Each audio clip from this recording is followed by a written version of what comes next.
Cool. Well, welcome to a GRE free prep hour. My name is Whitney Whit. I'm a GRE and GMAT instructor here at Manhattan Prep. Hooray. I'm really excited about this evening's kind of webinar. My plan is to talk a little bit about QC, quantitative comparisons.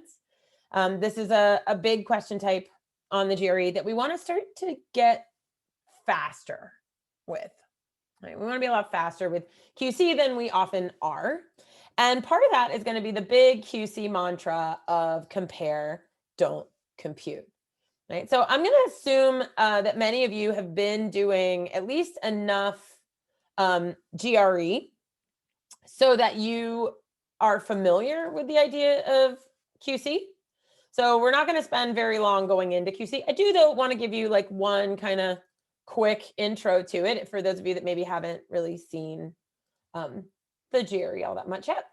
So we're going to do a little example problem, super duper kind of baby problem, just so that, in case you're not super comfortable with QC before we jump in. So the way QC works is that we are going to be given potentially some upfront information. And then we've got two quantities, quantity A and quantity B. And then we have four answer choices. And the answer choices are literally kind of asking us which quantity is bigger. So it's either that quantity A is always bigger, quantity B is always bigger, they're always equal, or, I can't determine, or it depends. Sometimes one is bigger than the other, depends on the number I pick. So in this scenario, if I know that X equals 2, I could plug that into quantity A. So quantity A becomes 4. If quantity B is 5, then 5 is always bigger than 4. And so quantity B is bigger. Now, if I were to pretend that I wasn't given any upfront information, type it to me in the window, what would the answer be to our QC question if I didn't know the value of X? Nice. Right. The answer is going to be D, because who knows? Right? Like, who knows? If X was, and we'll make a little bit of space, but like if X was 2, for example, then again, quantity B is bigger. But if X is 200, quantity A is bigger. If X is 3, they're equal. I just have to show two different relationships. So either I can show that A is bigger in one case and B is bigger in another, or I can show that they're equal in one case and like not equal in a different one. And that's how I get to D. This whole goal of QC is to prove D. That's what we're trying to do. So a lot of times QC, what gets us spending a ton of time on QC is that we want to do a lot of computation. Now, this is a very, very easy question, but often when we're doing QC, we want to start like computing and plugging in and testing a whole mess of numbers. And the thing is that while it can be nice to compute and it can be nice to plug in a whole bunch of numbers, that's going to quickly eat up time. And so in general, we have about 1:45 per question on the quant sections of the test. But for all of our question types that are more like traditional 5 answer choice, multiple choice, or even like fill in the blank kinds of problems, we really are going to want 2 minutes per question. And so those questions make up about 2/3 of the test. And so in order to get that extra 15 seconds per question on that 2/3 of the test, right, here's your first math quiz, we have to take the other remaining third, the QC, and we have to make them faster by 30 seconds each. So our goal is to get QC down to 1:15, which is where our initial kind of like claim for QC comes from, which is compare, don't compute. So obviously there will be times where we have to compute actual numbers, and we have to go through some mechanics. But what we're trying to do in practice is see how frequently we can use straight up comparison, or let the comparison of the two columns prevent us from having to do excess computation. We might have to do a little bit of computation, but maybe we don't have to go crazy.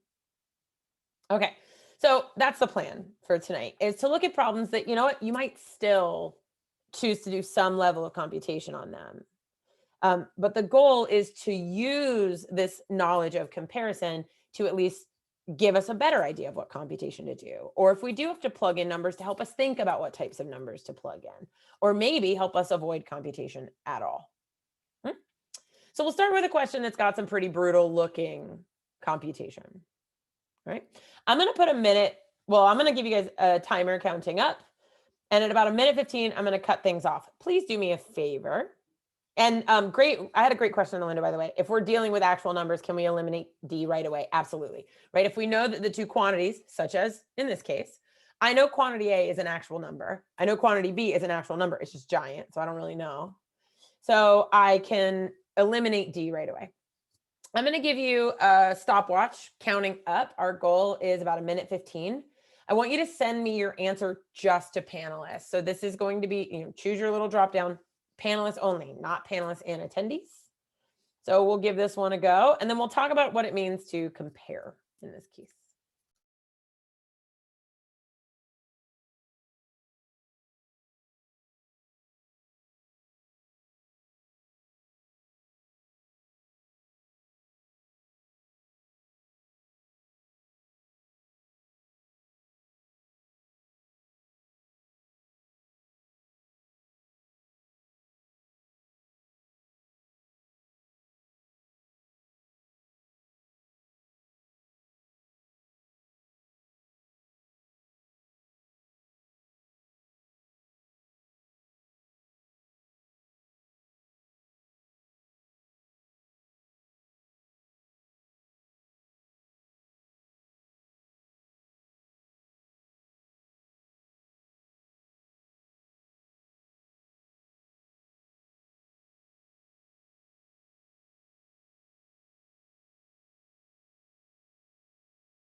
Oh, I'm on mute. We are rolling into that like minute 20. Right? And so get an answer to me if you have not already. I'm looking at a bunch of A's and B's. I've got a few C's floating around there. In fact, the only C I got was one that came in like almost instantly. So I do like to be a little cautious of moving very, very quickly. Now, when I say compare, don't compute, I am not saying to you that you don't need to know the rules, because we do need to know the rules. But in this world of compare, don't compute, we are going to start to flesh out, like once we know the rules, what are some of these nuanced strategies that we can use? And so some of the strategies we're going to hit the concept of cheat off of B, and we're going to hit the concept of the hidden inequality. Both of these are things that we've done other free prep hours about. So I want to encourage you to grab those too. But what I want you to start to see is this like underlying motivation for all of them. So I know I'm not going to compute here, right? Like it should be a dead giveaway that I'm not going to take the number 6 in my calculator and multiply it out 20 times, because there is no exponent button on the calculator that we'll get on test day. So I can't just type like 6 to the 20th power. So I'm not going to sit there and take 6 and multiply it out 20 times. And ditto, I'm not going to take 9 multiplied out 10 times, 8 multiplied out 5 times. Like they've given us a pretty clear heads up that we are not going to multiply these numbers out. So my job is to compare. And so I do need to understand the rules of exponents. So there are various things I can do with exponents. So for example, with the 6, if I want to try and reduce a number that has a power so that I can compare it with other numbers that have a power, I want to try and get the base down to prime numbers, because that makes things easier to compare. Make everything its reduced form. Think about this like reducing fractions down to their reduced form. So I'm going to reduce 6. And the way I'll do it in this case is I'll break 6 up into its 2 primes. 6 is the same as 2 times 3, or 2 to the first power times 3 to the first power, all to the 20th power. And really what exponents mean is, and you're not bringing a calculator. No, it'll be like a little bitty on-screen, uber simplistic calculator. The best thing it's got is a like square root button, but otherwise it's just add, subtract, multiply, divide. Nothing fancy. Okay, so 2 times 3 to the 20th means that I have 20 of these 2s and 3s, right? 20 of them. Well, I could rewrite this as opposed to saying 20 piles of 2 times 3, 2 times 3, 2 times 3, 2 times 3, 2 times 3. I can think of this as 22s and 23. So I can like shuffle my piles. So this becomes 2 to the 20th, 3 to the 20th. Now, if I could get this thing on the right-hand side to be just 2s and 3s, I could compare them. And that's this whole point of compare, don't compute. Whatever I can make one side look like, I'm going to try and get the other side to look similar so that the comparison is a little bit easier. So 9 is the same as 3 squared. We'll keep that to the 10th power. And 8 is the same as 2 cubed. We'll take that to the 5th power. And now again, 3 squared to the 10th would be like 10 piles of 3 squared, 3 squared, 3 squared. So really, at the end of the day, there are 3 to the 20th. There are 23s in my list. And then I've got 2 to the 3rd, 2 to the 3rd, 2 to the 3rd, 2 to the 3rd, 5 times. So that would be 2 to the 15th. Now, straight up going to compare. Both sides have a 3 to the 20th. And so that 3 to the 20th isn't impacting my scale. And so those parts are going to be equal. However, there are more 2s stacked up on the left-hand side than there are stacked up on the right-hand side, which means quantity A has to be bigger. So yes, I do need to know my rules, right? Without exponent rules, I'd be in a lot of trouble. But knowing my rules and recognizing like, whoa, computation is too much in this case, is how I'm going to get to a point where I don't have to run through a ton of mechanics. I can just practice comparing. Okay, we're going to try another one. Different concept, different topic.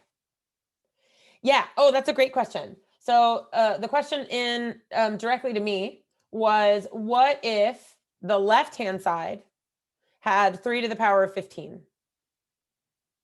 Yeah. So let's look at what that would look like. So let's imagine we get to, we're sort of here.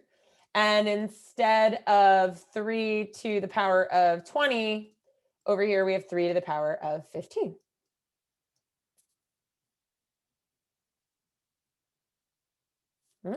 And so, and you are sending messages to me directly, so that's perfect.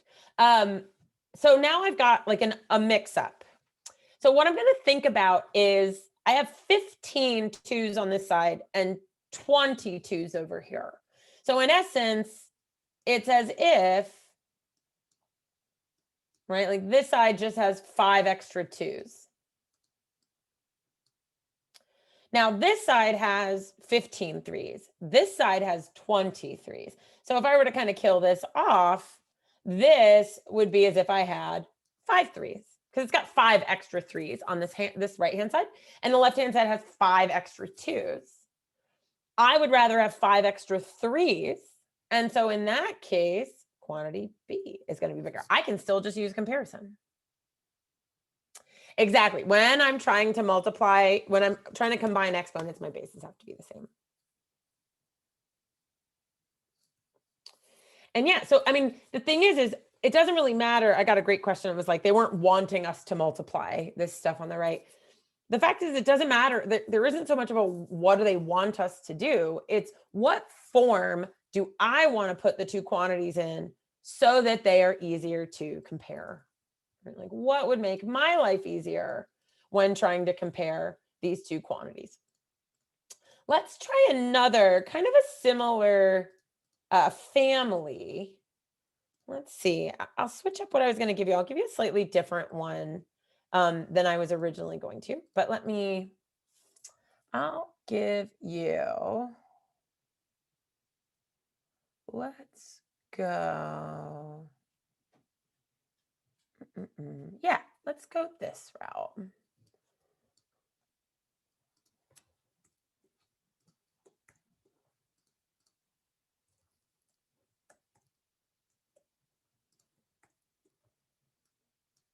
Yeah, here we go. This will be a good one. All right. Try this one. And again, we'll take that about minute 15.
And if you haven't yet, go ahead and try and get me an answer. Just like commit to guessing.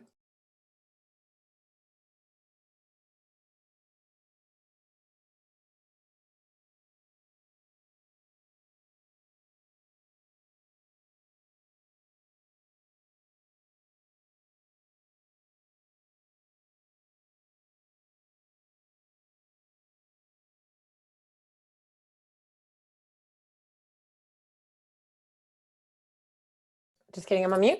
Lots of answers coming in, looking good, looking good.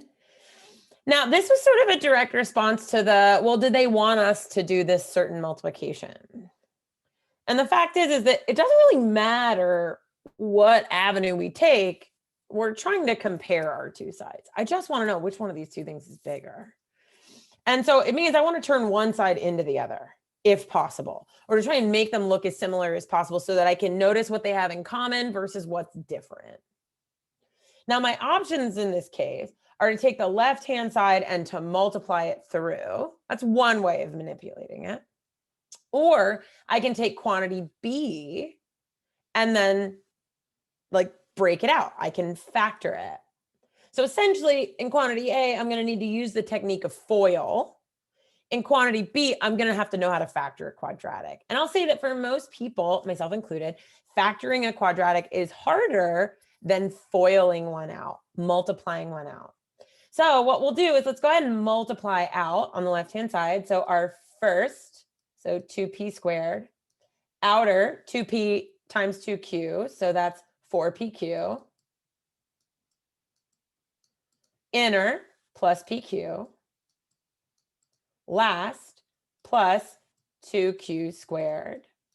So I've got 2p squared plus 5pq plus 2q squared. Well, I'm going to compare that with p squared plus 5pq plus q squared. Well, they both have this 5pq. So good news, that's not really impacting either of them. So this is getting to this idea of this hidden kind of piece in the middle. Right? This sort of hidden piece in the middle. And this pq, this 5pq, this is our first. So I multiplied the first terms. 4 is outer. So this is my O. Inner is where I multiplied these two. And then last is this q times 2q. All right, so FOIL. Yep. So the 5pq is the same in both, so I can sort of toss it. And this is really the underlying rule for what we call the hidden inequality that allows us to just add or subtract anything we want from both sides. And it won't change anything about this like balanced relationship that we're trying to figure out. So now I need to compare 2p squared and 2q squared. So 2p squared plus 2q squared versus p squared plus q squared. And I'm going to take this a step further because this right-hand side says p squared plus q squared, and the left-hand side almost does. So if I imagine like factoring out this 2, I got p squared plus q squared. Now, whatever this is, p squared plus q squared, whatever it is, the left-hand side is double it. So when do I have to be worried? Because when I'm thinking about comparing now, I could obviously start picking values for p and q. But before I do, right, like before we start the computation piece, let's just pause for a minute. And we might just do this in practice. We may not, I would want you to do this a lot in practice so that by the time you get to actual test day, you're sort of like having a little bit of this be a bit more automatic. So when you're doing what I'm about to sort of push you to do, you can always take a little longer in practice because you're just trying to like get your brain wired in a certain way. So whatever p squared plus q squared is, quantity A is going to be double. Now there are some interesting scenarios. So for example, if p squared plus q squared is a positive thing, then doubling it will make A bigger. If p squared plus q squared were negative, so if it was a negative thing, then doubling a negative thing actually makes it smaller. So I like to see this kind of on a number line, that if I have, this is 0, if I have a positive number, doubling it makes it bigger. If I have a negative number, however, doubling it now makes it twice as negative. And if my number is actually 0, doubling it keeps it the same. Right. Now, a great question that I'm getting privately is like, well, can't I just pick a number for P and Q and plug it in? I have to prove D. So I can't just pick one number and then take that as truth, because depending on the numbers, I could get different answers. So now I'm going to think to myself, all right, P squared plus Q squared. If I square a number, right? So if I take 0 and I square it, it stays 0. But any other number, if I square it, it is positive. Right? Any other number, when I square it, it's a positive thing. So whatever P is, I'm going to square it, it becomes positive if it wasn't already. Whatever Q is, I square it, it becomes positive, even if it wasn't already. And so really what I've got is P squared plus Q squared is going to have to be a positive thing. Now, this bit of information up top telling me that PQ is non-zero means that I can't make P squared plus Q squared 0 either. So I'm in this lovely place where P squared plus Q squared has to be greater than 0. And so I'm comparing a positive number with double that positive number. And so in this case, doubling a positive number will always make it larger. I don't want to have to go through testing a whole bunch of numbers to prove that to myself. And we can't ever just choose the one set of numbers. We can't ever choose the one set of numbers. Because, for example, if this piece of upfront information had not been given, then if P and Q were 0, the two sides would be equal. As long as P and Q are anything that's non-zero, then quantity A would be bigger. So we do have to be careful.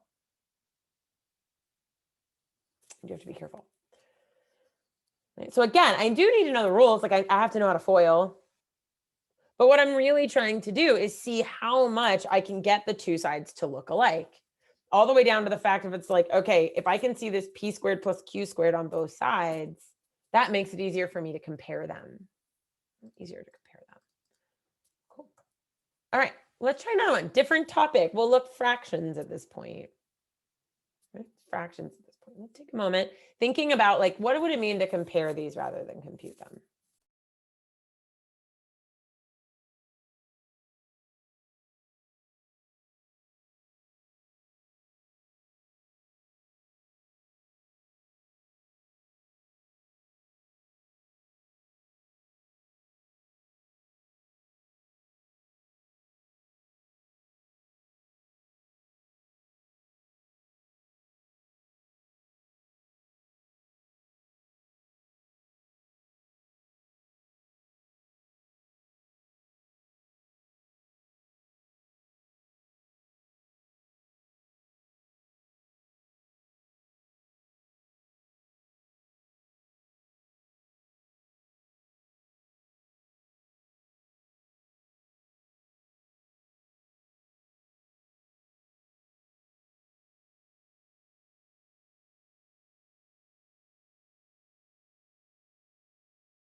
Right? You want to start to get an answer, right? Commit to guessing.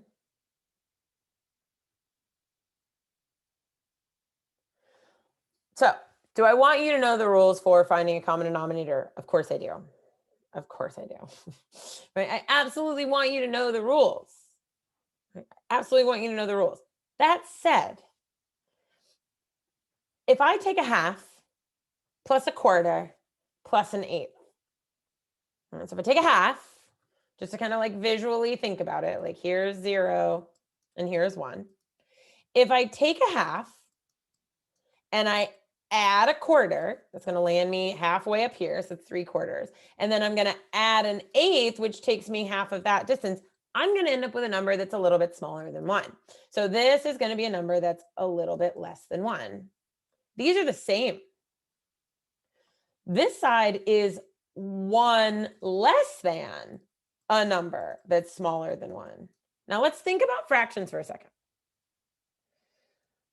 If the numerator is bigger than the denominator, then the number is going to be what? So if my numerator is bigger than my denominator, what's going to be true about the value?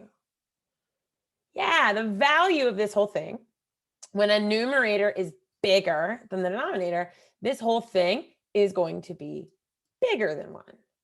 So this combination of fractions in quantity B, smaller than 1. This expression in quantity A, bigger than 1. Without having to actually compute them, I can tell you that quantity A is bigger. So this is this goal of compare, don't compute, right? I want you to practice this leading up to your test so that you can trust yourself as you actually roll into test day. And this compare, don't compute shows up all over the place. Everything from probability to geometry to straight up algebra, fractions and percents, it's all over the place. And I'm getting a question about without computing. Yeah, the point is that the way we just did this, we didn't compute anything. I didn't find the common denominators, add them all together, find the reciprocal, compare.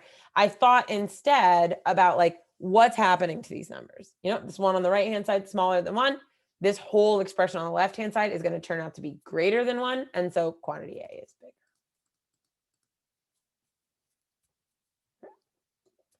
Cool. So we don't want to compute. We want to try and practice not computing. Right.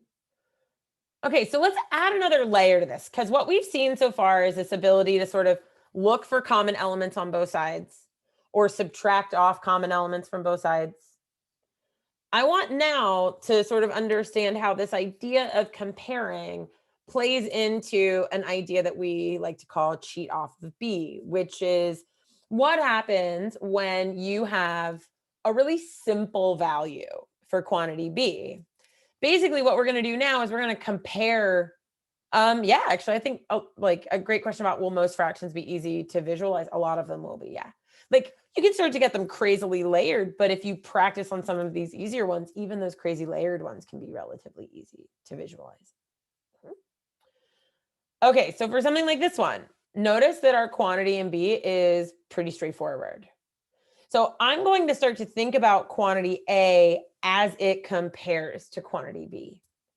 So I'm going to stop computing or think, you know, like trying to like manipulate numbers as soon as I can sort of see the clear comparison with quantity B.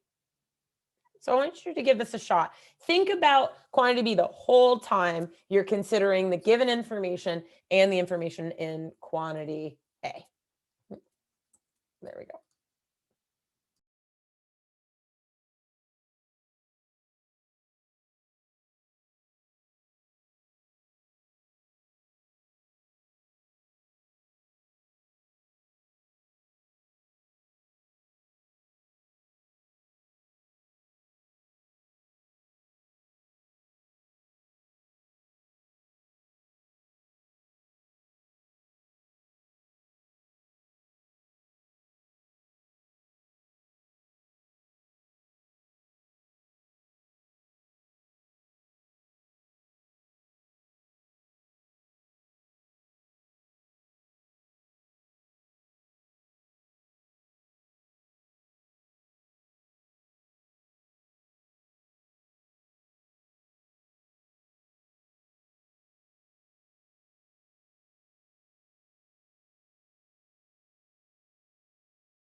Yes, and apparently there is a typo there. So sweater does equal dress. So I'll fix that. Yeah, thank you. That we're gonna call this a dress.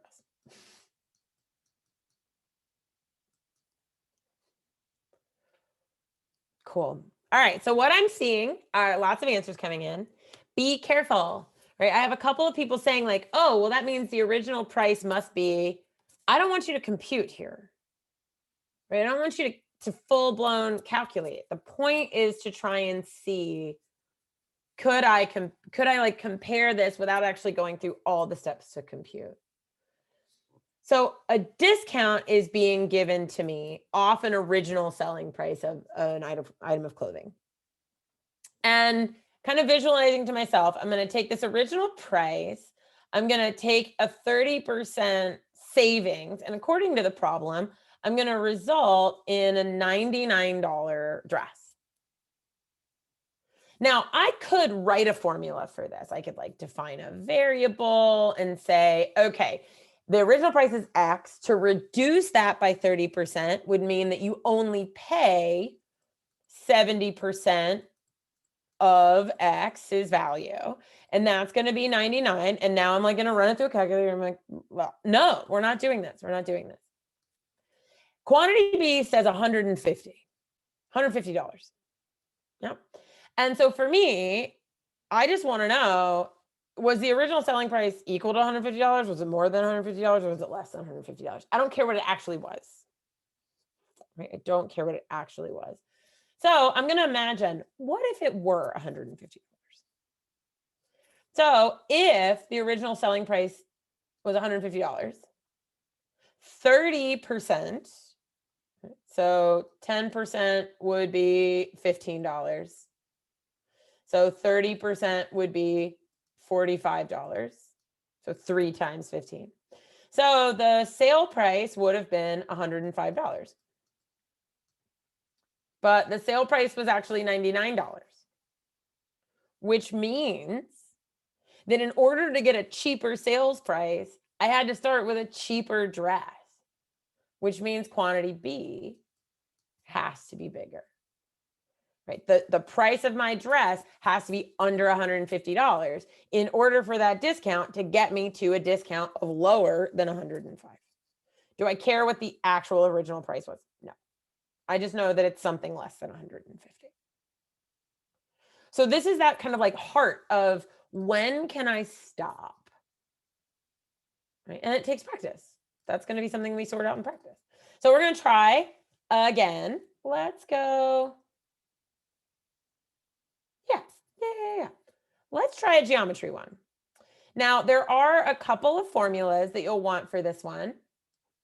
Okay, a couple of formulas. So the area of a triangle is base times height. And the key to base and height is that they have to be perpendicular to one another. That's base and height. Yep. Sorry, thank you for the 1/2 as I'm like typing. I missed my 1/2 at the beginning. So I'm going to take 1/2 base times height. The area of a circle is pi, which is 3.14, times the radius squared. And the radius is from the center out to the edge. Okay. Side note, if they don't tell you, we cannot assume that a picture is drawn to scale. Now, they won't lie to us. If there are lines that look straight, they are straight. And if they say it's a circle, it's like an actual circle. And if they tell you that the center is O, then that is in fact the center of the circle. Cool. So we're going to try and decide which of these quantities is bigger, the area of this triangle or the quantity 1.5.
All right, so I've got a lot of answers in, and it would appear that this question has definitely trapped essentially everyone. So I'm going to give you another moment to think about this. Nothing says that that triangle is actually a right angle right there. There's no little right angle symbol, which means that triangle could look very different from what we're seeing. Could look very different from what we're seeing. It doesn't tell me anywhere that X is 90 degrees. It doesn't say that anywhere. So now we have to think like, hold on. Wait, but maybe, right?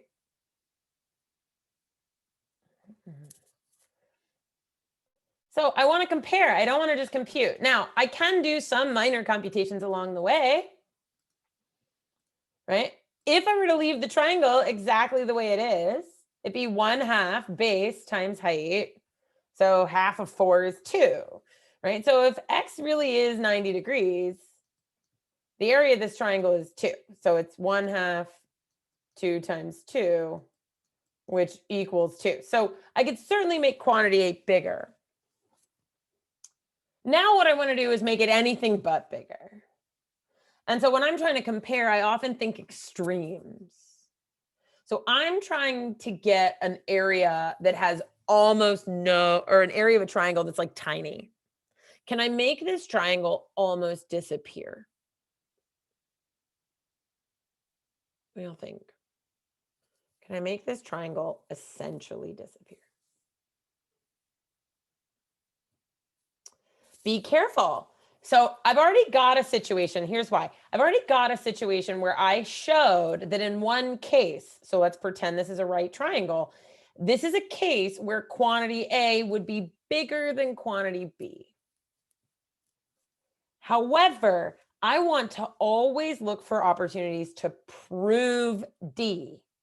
So I would like to show a case where quantity A, this area of the triangle, is actually smaller than 1.5.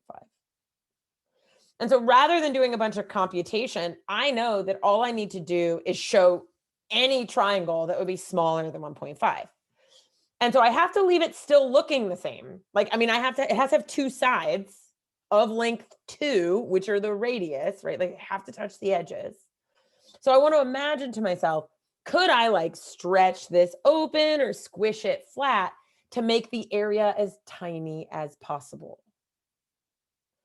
And so this is where the beauty of, we're going to compare. I'm not going to compute, and I'm just going to see that I can like squeeze things. What if instead of this direction, what if this line was actually right there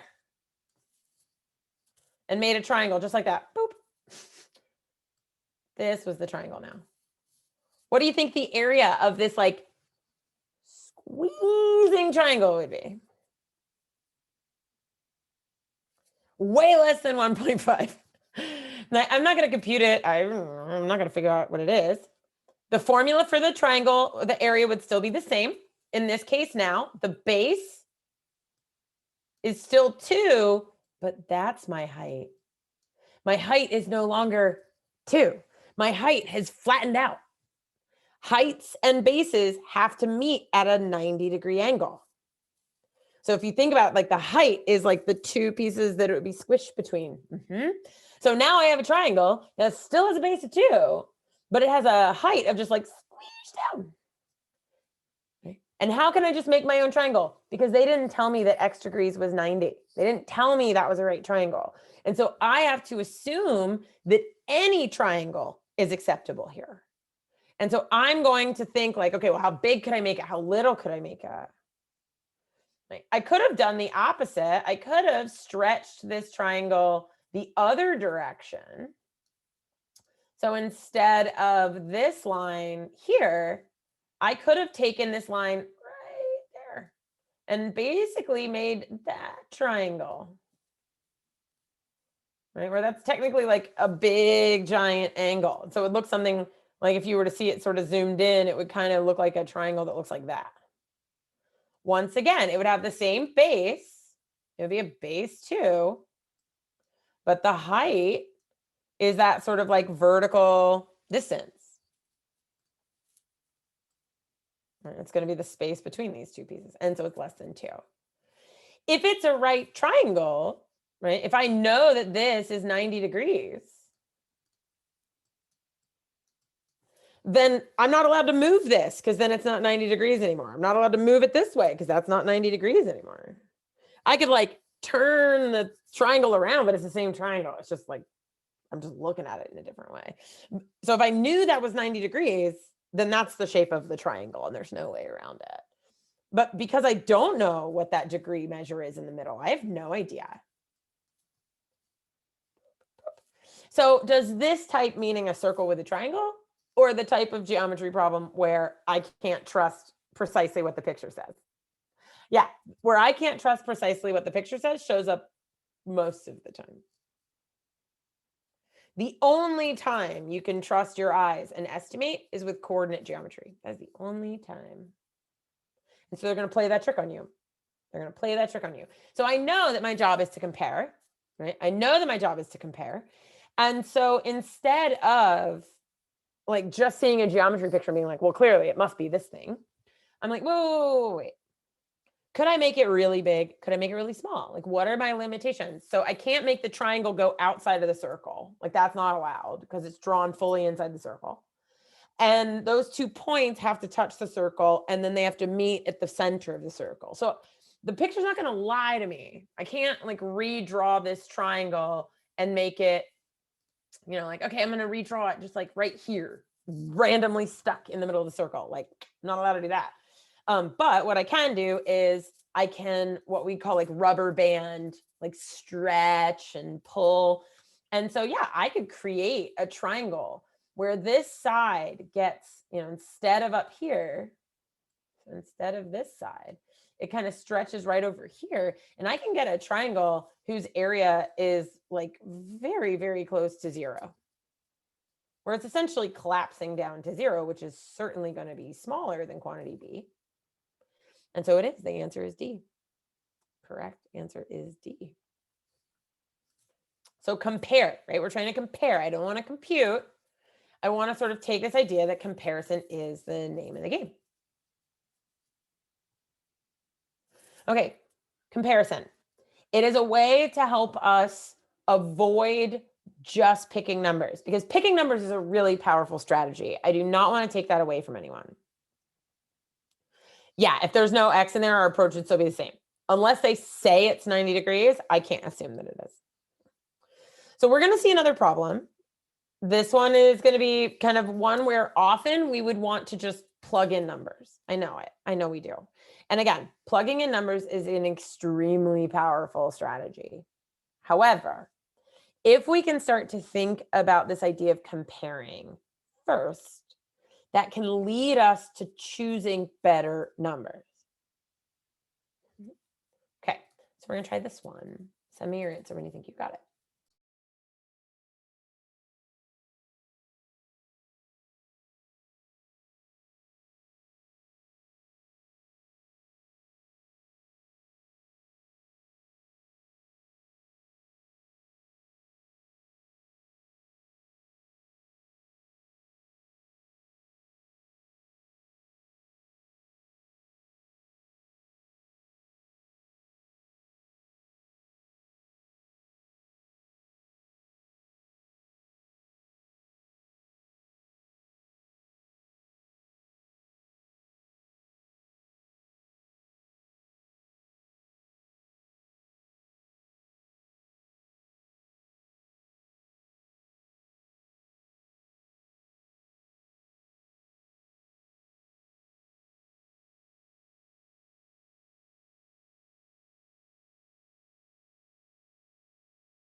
All right, so I'm getting a mix of answers.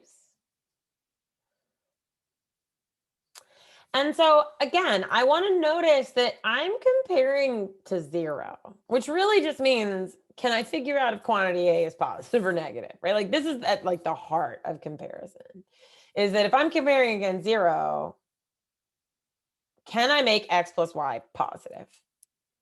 Well, I know that the product of X and Y is going to be positive. So like the immediate way to think of that is like, okay, two positive numbers. So if I took two positive numbers and I added them together, and like this might lead me to pick them, like, I don't know, 2 and 3, right? So if I said 2 plus 3, that's going to be greater than 0. However, I love what I'm seeing. The product of two negative numbers could also be greater than 0. And so, all right, fine. I just want to make sure that I'm picking two negatives, -2 plus a -3. Yep, that's going to be smaller. Relatively simplistic case for this problem. But what I want you to start to see is, oh, if all I need to know if something is positive or negative, that can really lead my thinking in terms of what I'm going to choose. So even if I do pick numbers, like I kind of did in this case, I was able to pick them intentionally. And it could have been enough to just say like, oh yeah, if I add up two positive numbers, that's going to be bigger than 0. But if I add up two negative numbers, that would be smaller than 0. So D.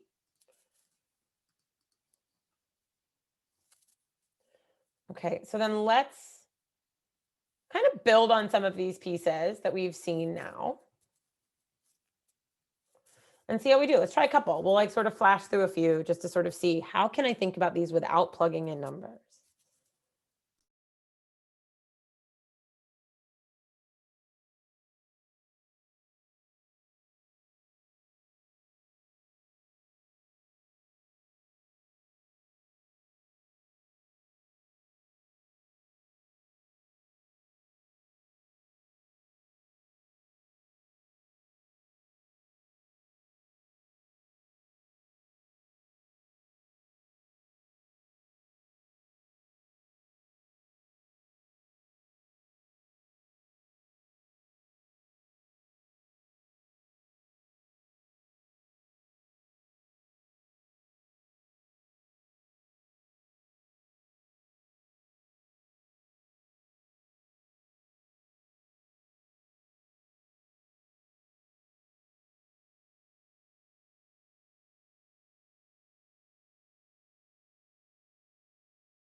Cool. So I can absolutely plug in stuff if I want to.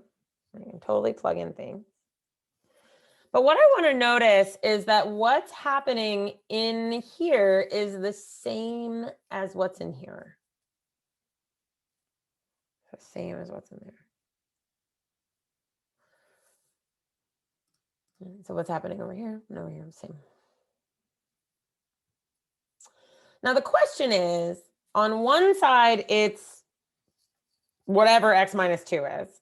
On the other side, it's x minus 2, but then I multiply it by a negative. So if I could figure out if x minus 2 is like positive or negative, I'd be in good shape. So if x is already a negative number, and so it's already negative, and I subtract 2 from it, quantity A is going to be still negative. However, quantity B is going to be a negative times a negative. So no matter what I pick for x, as long as I pick negative numbers like I'm told, quantity B is always going to be bigger because it'll be positive.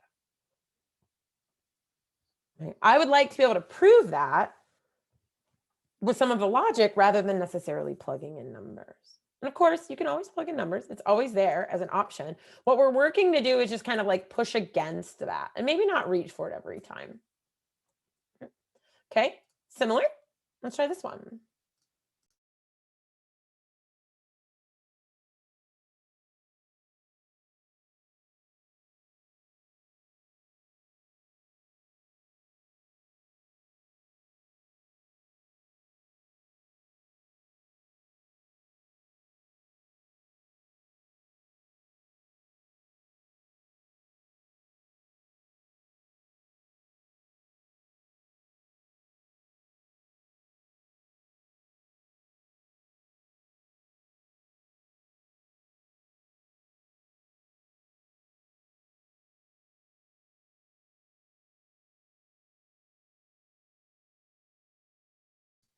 Okay, so I'm comparing fractions.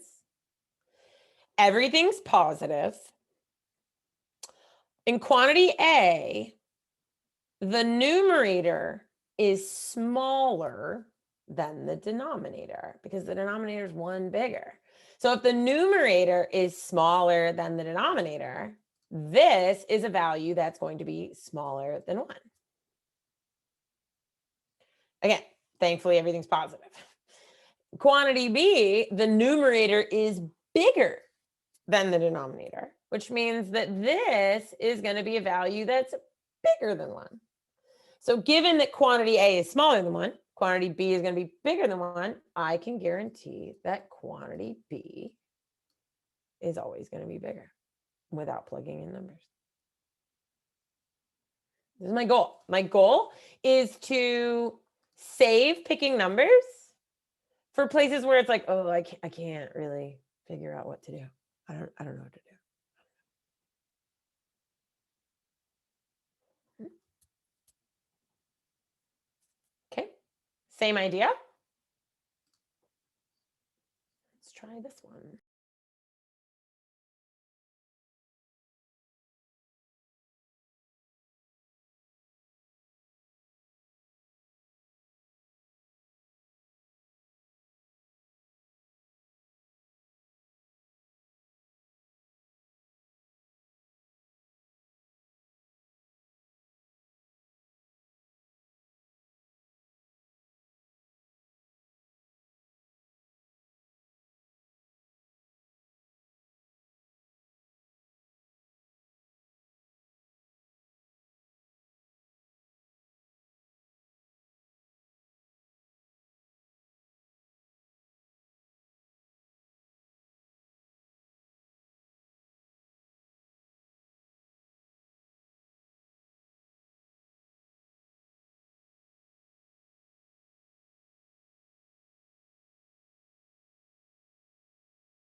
Okay, so I've been given a range of values for Z, it's limited, and I've got essentially reciprocals in A and B.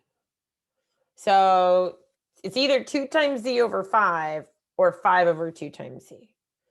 And really the question is, for me, because we saw that one before that was reciprocals, right? The last one we did was a reciprocal, where it was like n over n plus 1 versus n plus 1 over n. If I can show that 2z is bigger than 5, for example, then I'm going to show one relationship. So in my mind, I'm sort of thinking to myself, if 2 times z is bigger than 5, then this is the fraction that's bigger than 1. And this would be the fraction that's less than 1. So quantity A would be bigger if I could make 2z bigger than 5. Literally the exact opposite would be true if I made 2z smaller than 5. Like the relationship would exactly flip. And if I could make 2z equal to 5, the two sides would be equal. They both be just 1. So I'm going to look up at my list and I'm going to basically say, can I make any of these things true? And I could make 2z bigger than 5 by making z as big as possible, right? If I made z 4, it would put me in that case. And I can make 2z smaller than 5 by making z as small as possible, in this case, 2. So absolutely, I can absolutely, and it doesn't say integer, so I could probably come up with a z that would make the two things equal, 2.5 in this case, right? But yeah, I can show that I can switch which fraction has the bigger numerator, bigger denominator. Right? And so I can show D. Great question. Any tips and techniques for checking your work? Like I want to move efficiently, but not too fast and make silly mistakes. So someone missed the question where it was like X, Y greater than 0 because they didn't think through the like positive, positive, negative, negative. So what I'm doing right now isn't necessarily to make you go faster. Right? I don't want you to behave faster when we're trying to do this comparison. In fact, while you're practicing, I want you to behave more slowly. I want you to slow things down because you're going to be asking yourself to kind of think through scenarios. And so exactly what you are saying happened, which is, oh, I didn't really think through x times y greater than 0 could also be negative. If all I keep reminding myself is to compare, then I actually am going to be more critical, not less. Because I'm going to be thinking like, well, is this the only way? Right? Because I'm trying to compare these two sides. Is there a way to make this quantity bigger than the other one? Well, is there a way to make it smaller than the other one? I find that when we get so caught up in picking numbers or in trying to solve, that's when we actually skip past the logic that would save us. I think that when we're actively trying to compare and realizing that it's like, they can mess with us. So like, is it the case that this is always bigger? Am I sure I can't switch this relationship? That's when I start to think about the variety of different cases available. And I find that when I'm thinking about this goal of comparing, it's actually when I catch my mistakes more frequently. Nope. Cannot assume it's an integer. We can never assume anything. We can't assume the pictures are right. We can't, unless it's a coordinate plane. And we can't assume things are integer or positive. If they don't tell us integer or positive, yep. So the correct answer in this case would be D, because I don't know which side has a bigger numerator versus denominator. It changes. In some scenarios, like one of the fractions will be bigger than one, the other's less. But depending on what I choose for Z, I can switch that relationship. Okay, we're going to try one in a word problem. I find this one really fascinating because this is one where you could solve, but man, solving's a pain. Solving's a pain. And yeah, the recordings are always up on YouTube in the next little bit. They'll be up there.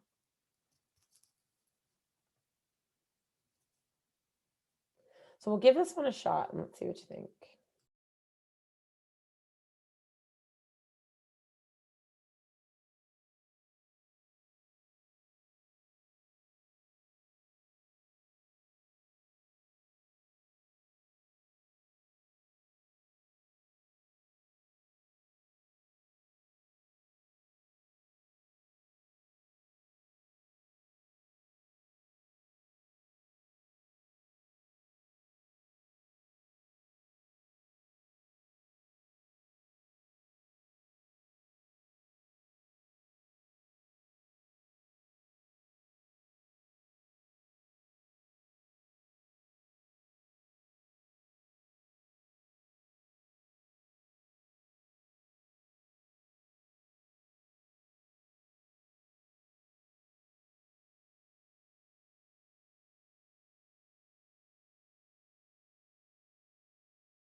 Okay, and I got a question about like, should we be focusing on the values inside the quantity? Should we be thinking about the given information? It's all important, right? We cannot ignore the given information. That has been just as important in any of these cases.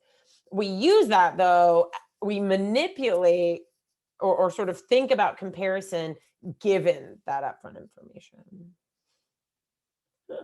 Nice. I had some like love shout out for the weighted averages. Yeah, this is definitely a weighted averages problem. But even if you're like, I don't really understand weighted averages, one of the things I can do in this case is I can see that my quantity B is 65,000, which is directly between 60 and 70. And so this is kind of again, if I'm comparing, this is where we can kind of like filter in this idea of cheat off of B. So if I'm comparing, 65,000 would be the exact midpoint between 60,000 and 70,000. What would the universe need to look like, right? So here's division A, and they have an average salary, and I'll do this like so it doesn't look like quantity. So division A has a salary of $60,000, and division B has a salary of $70,000. What's the universe look like if I put the two divisions together and the salary on average is 65,000? Yeah, right. It's like the same number. So Lauren, right, like the two divisions would have to be the same size. But like 100 here, 100 here, they meet up. so that each division would weigh the same in my computation. So in order for these two things to be equal to one another, I would have to have the two divisions be the same size. And the fact is they're not the same size. They're not the same size. So at a minimum, I can say that the answer is not going to be C because they're not the same size. Right? They're slightly differently sized. And I can say that the answer is probably not going to be D because I bet I could actually compute this. I'm down to a 50-50 at this point, which is pretty good. Pretty darn good, right? So it's either A or B. Now, if I want to get fancy, it's like, hold on. Division A is bigger, which really means like there are more people making less money. And so if there are more people in my pool making less money, that's going to pull the average down. So this quantity A is going to be something less than 65,000. I am not actually calculating it. I mean, certainly I could, but why? And so I know that this average salary is going to be less than 65,000, which makes, by definition, quantity B bigger. So even with story problems, we can think about this idea of we're comparing more than we're computing. And here's the other thing. At a minimum, I would want you to see every single quantitative comparison question. And I would want you to immediately say to yourself, can I compare rather than compute? Like that should really be your mantra as you move through the 6 to 8 QC questions per section. Every time one hits the screen, could I compare this rather than compute? Could I compare this rather than compute? Could I compare this rather than compute? Is that possible? Exactly. Since the people in A make less money on average, and we've put more of them into the pile, it's going to pull the average down below 65. We didn't add and divide because the point today was not to compute. Right? Like, because we can't just take them in half because they have different numbers of people. So we can't just pretend that, and like, here's a sort of sillier version. Imagine if I told you that 275 million employees make $60,000 each, and one employee makes $70,000. What's the average salary going to be? Is it going to be $65,000? Is that one employee making $70,000 going to offset the 275 million employees who all make $60,000? No.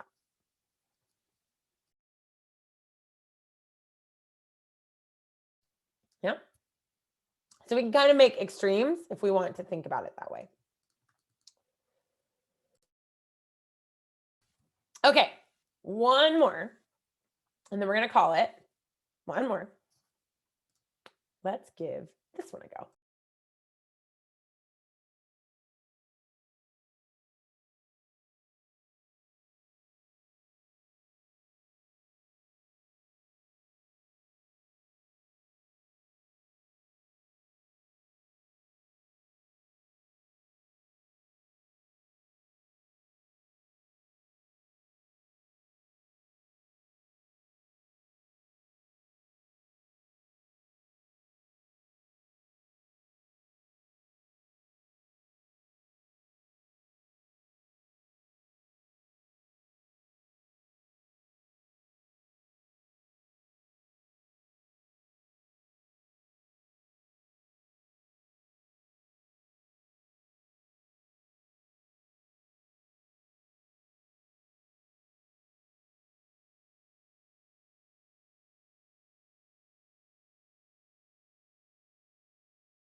Okay, so once again, I am not going to multiply all these pieces out.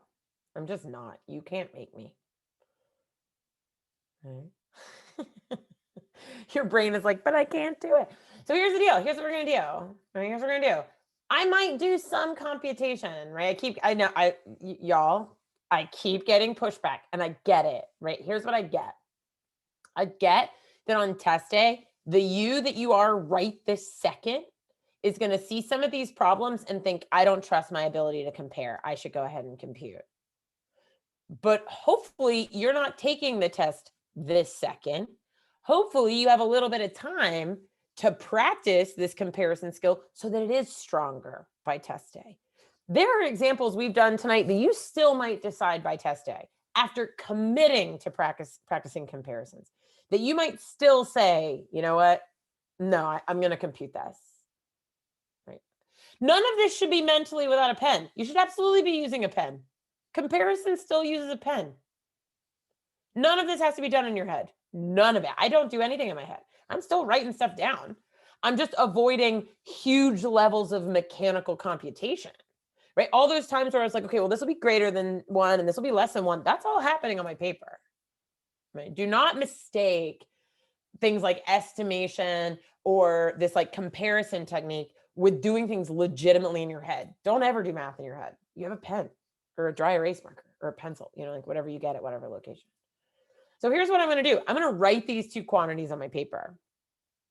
And I'm going to say to myself, all right, there are at least a handful of things I can knock out of here. Like both sides have a 3 squared and both sides have a 4 squared. These are just giant products. So I'm going to toss those things, right? I'm just going to toss those things. Now, maybe this is where I stop, but I might say, you know what? This side has 2 2's. This side has 4 2's. So I'm just going to leave 2 of them over here. So now I'm going to rewrite this. This is 75 times 2 squared divided by 45 times 45. And over here, I have 10 over 5 squared times 3. This is getting pretty simple, right? This is getting pretty simple. These numbers are really big, right? These numbers are a lot smaller. What I might do is try to break this up a little bit. Right? And maybe this is the end of where I feel comfortable, right? Like maybe this is it. This is where everything feels like enough is enough for me. So I'm going to break this up into, like this will be 25 times 3 times, I'm just going to call this 4, make my life easier. Divided by 45 is, there's a 3. So 45 is 15 times 3 times 15 times 3. And over here, I have a 10 and a 5 times 5 times 3, just so I can kind of see it. This 5 times 3 right here is the same thing as a 15. I can get rid of that. I can kill off a 2 from the top of both of these. So I'll take a 2 out of that 4, and I'll take a 2 out of that 10. And then I'll take a 5 out of this 25. So over here, I'm down to 1 over 5. Over here, I have 5 and 3 is 15 over 15 times 9. I have 1 over 5 compared with 1 over 9.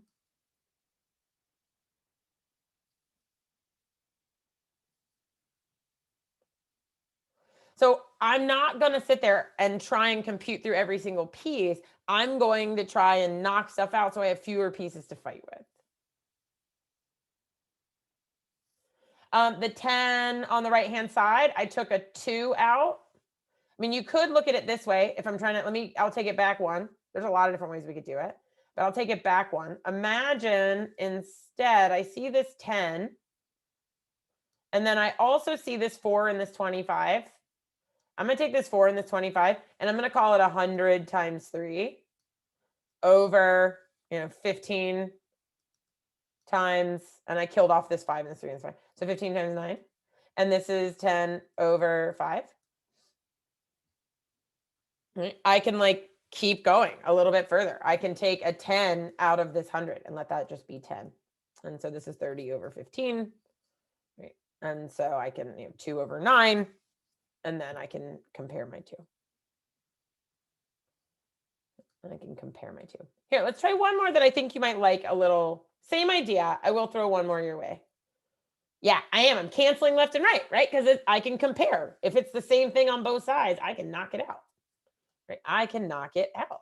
Let's try one more. Same idea. Can I rewrite some of these things so that they're not all just like decimals and percents, but can I get rid of all the decimal and percent symbols?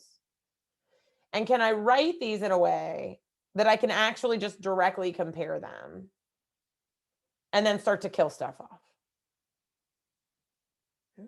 So let's give it a shot. Let's see what we can kill off of this one.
Oh, and for the previous question, I'm sorry, I sort of finished that off at the very last step incorrectly. It was actually quantity A was bigger.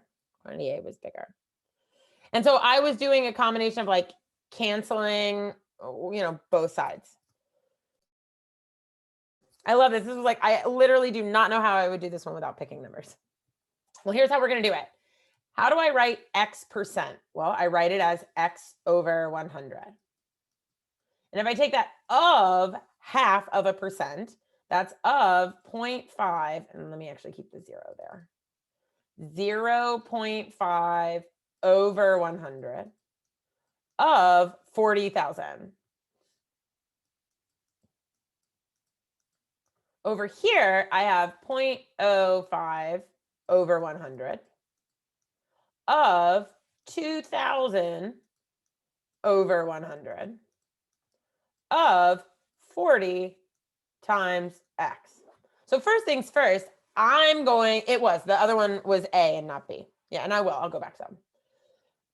Excuse me. So both sides of these have these hundreds in the denominator. So I'm just going to straight up kill those off. Like, nope, cancels with those ones. Yeah, it was 2/9 for A. Sorry, I skipped over a step and forgot to carry it down with me, Emily. I'll put it back up again. Okay, so now I'm looking at these two sides. I know X is a positive number. So both of these have an X in, I'll rewrite it again just so we see it. This is X times 0.5 times 40,000. Over here, I have 0.05 times 2,000 times 40 times X. You know what? X is the same on both sides. It's a positive number between 0 and 100. It doesn't matter what it is. I'm going to kill those off. Now this thing is almost 40.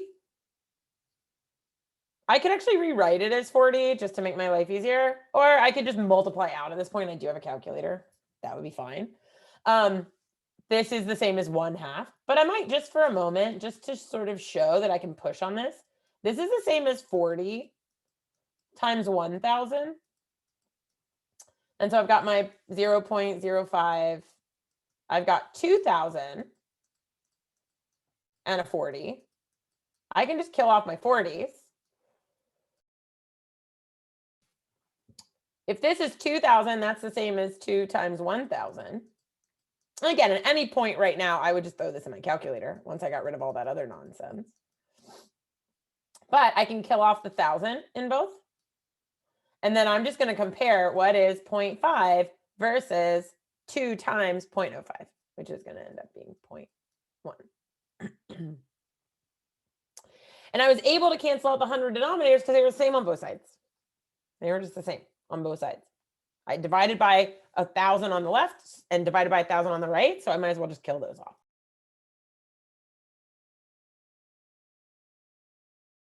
So these are the same pieces we were doing for the problems up to this, where it's like, if it's the same thing on both sides, I can kind of knock those out. Just sort of call it a day.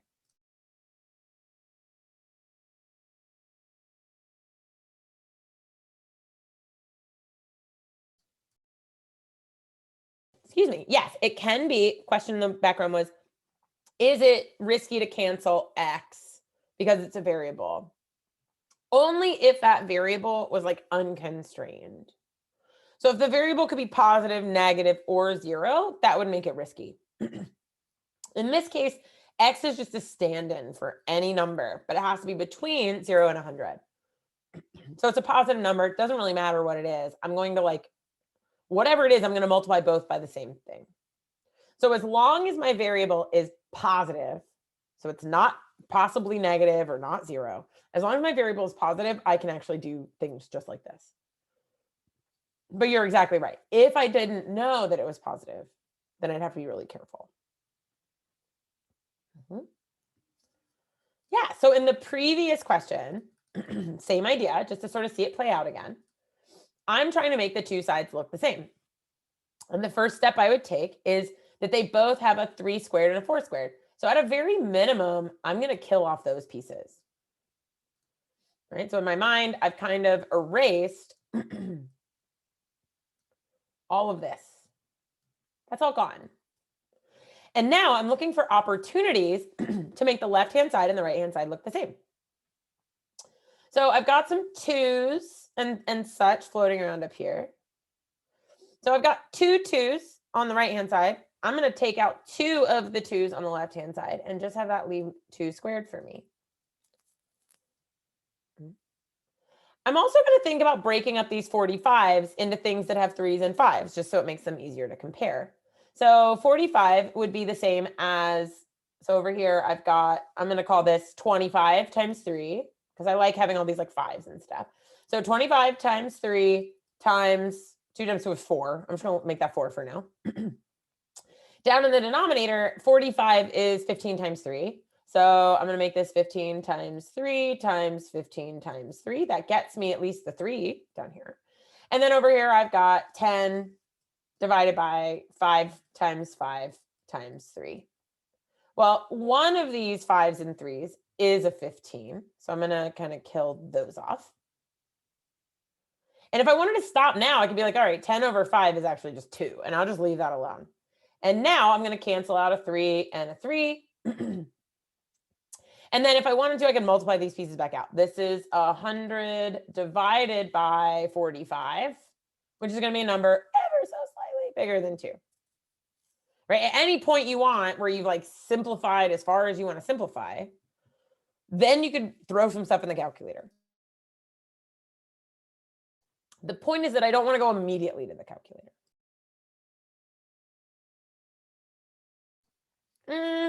We might be able to. Let's take a look.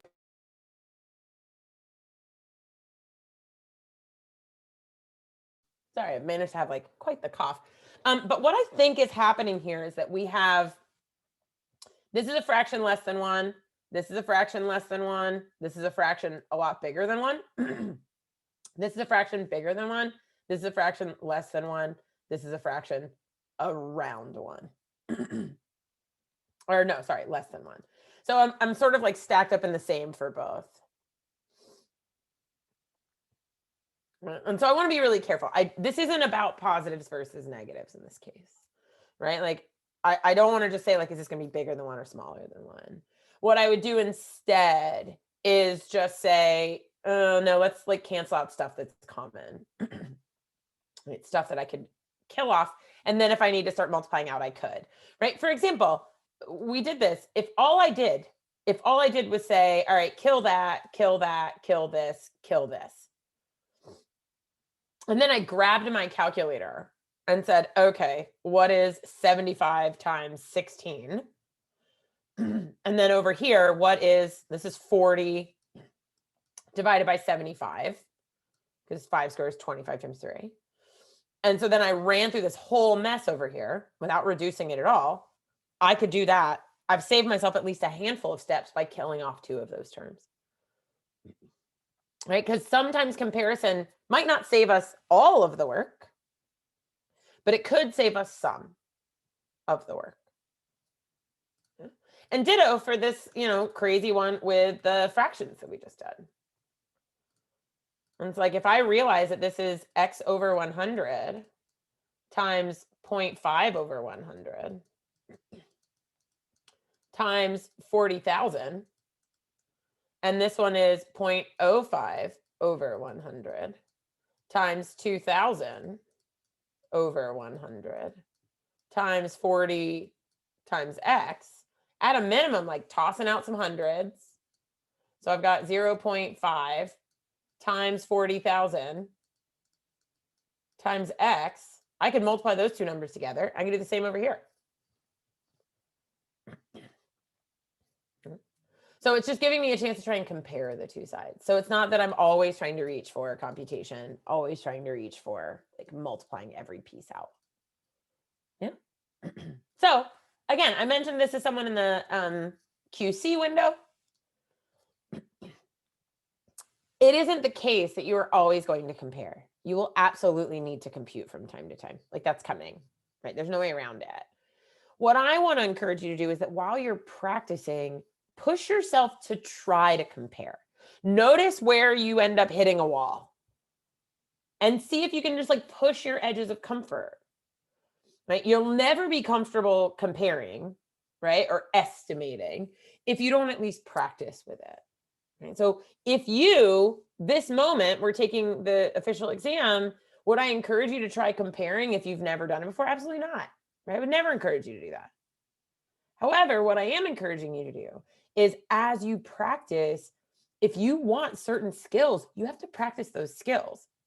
And you don't want to wait to practice those skills until you're on problems that are so hard that there's no other choice.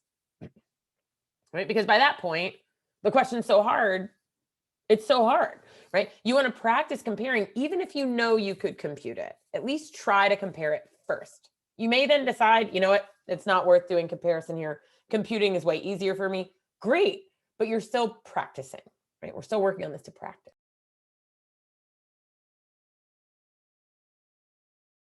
Okay, cool. So it looks like I've gotten almost all of the sort of like main questions answered. Right? So thank you all so much. I do have a question about prep classes. So there are prep classes. You can find all about them on our site. You just need to go, and then I'll put this up for you so you can take any one of our classes for free.